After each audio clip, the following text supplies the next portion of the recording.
Welcome, parents and guardians, to our virtual back to school night. My name is Laura Foley, and I am your child's world history teacher. Due to current circumstances, we are unable to have our traditional back to school night physically at Morris Knowles High School. However, this video is an attempt to highlight all of those important conversations that we generally have on back to school night. So the purpose of this presentation, again, is to best understand what goes on in your student's classroom. My name is Laura Foley, and I am your child's world history teacher. I have been teaching at Morris Knowles for 11 years and have taught several different classes in the social studies department. I feel like I'm uniquely qualified to teach at Morris Knowles because I did grow up in Rockaway Township, and I have a lot to bond over in terms of talking with the students. When it comes to contacting me, that is my email address. That is generally the best way that people contact teachers. I also have a voicemail that is set up. In terms of things that I teach in the social studies department, obviously, I teach world history CPA. I teach United States History 2, which is generally for juniors, and I also teach the Advanced Placement Economics course. I feel that in order to be a productive teacher, you should have other roles within the school that you can connect with students. So I am also the Student Government Association advisor, and I am the Social Studies Honor Society advisor. The World History course is a survey course where we really try to emphasize skills.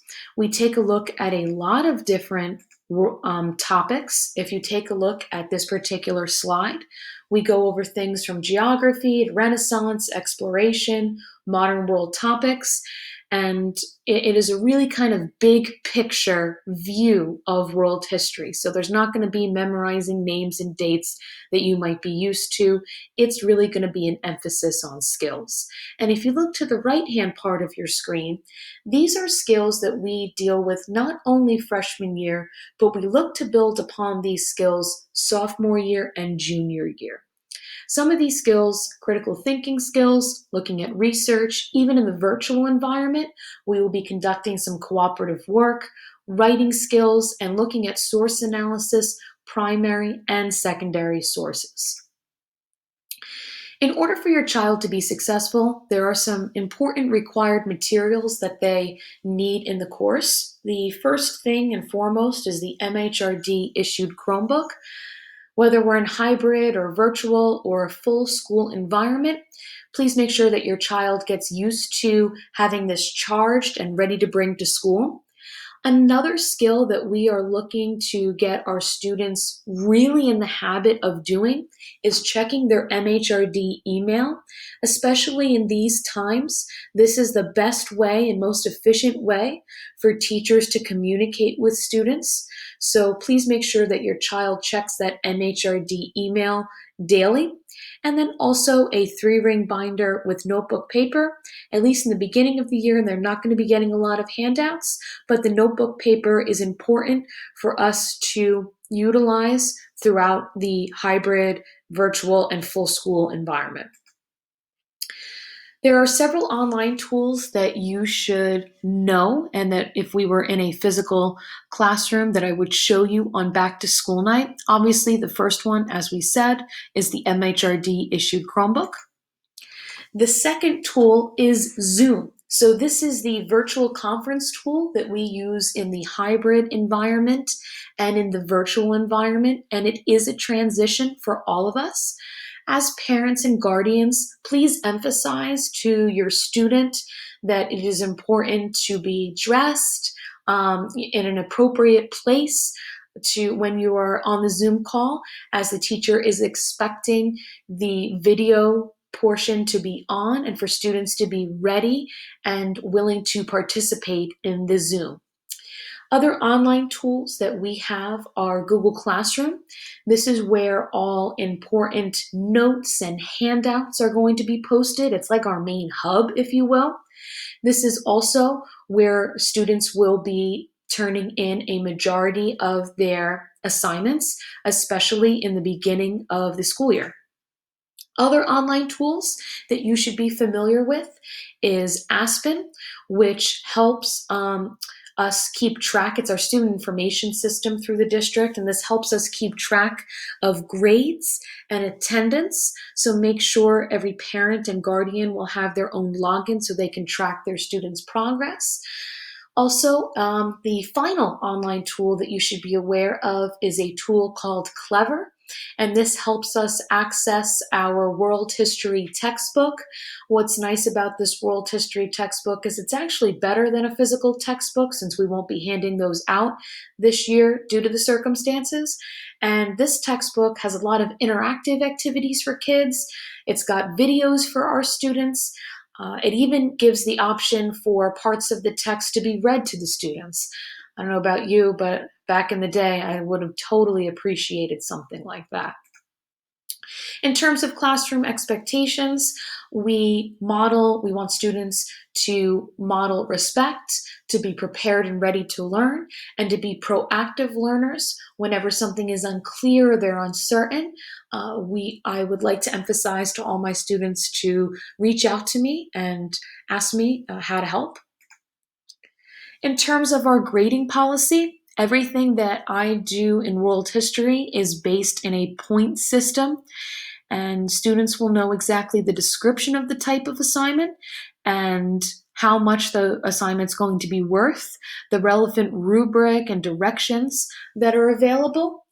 If you see at the bottom of your screen, some of the major assessments like projects, those will be multi-step situation. They will be broken down into smaller parts.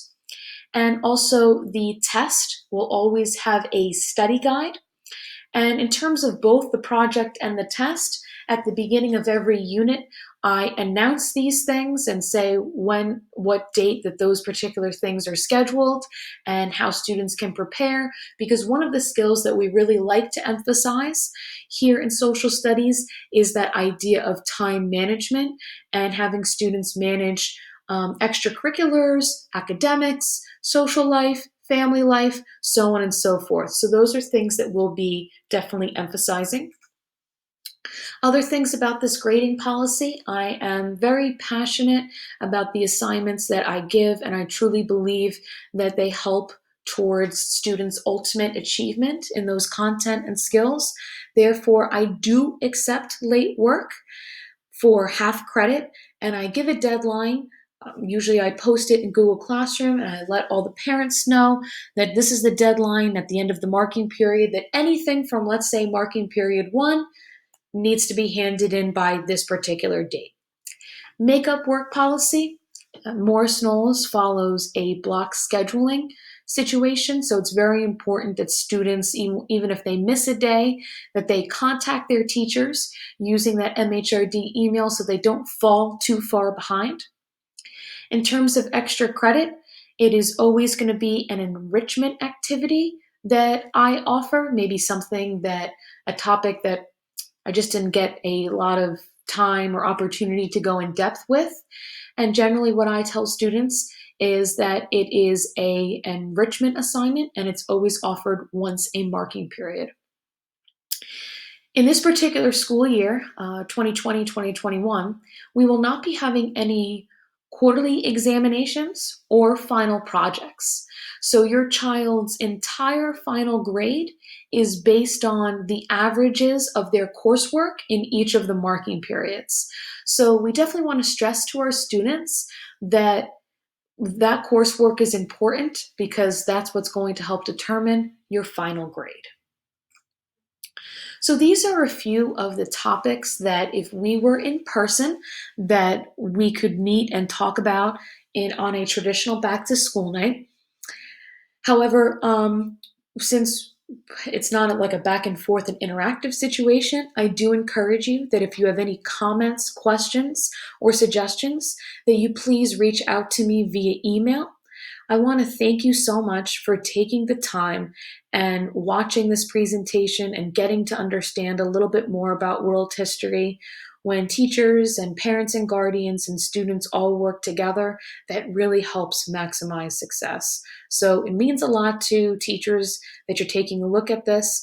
And most importantly, I hope that you have a happy, healthy, wonderful school year. Thank you for all that you do.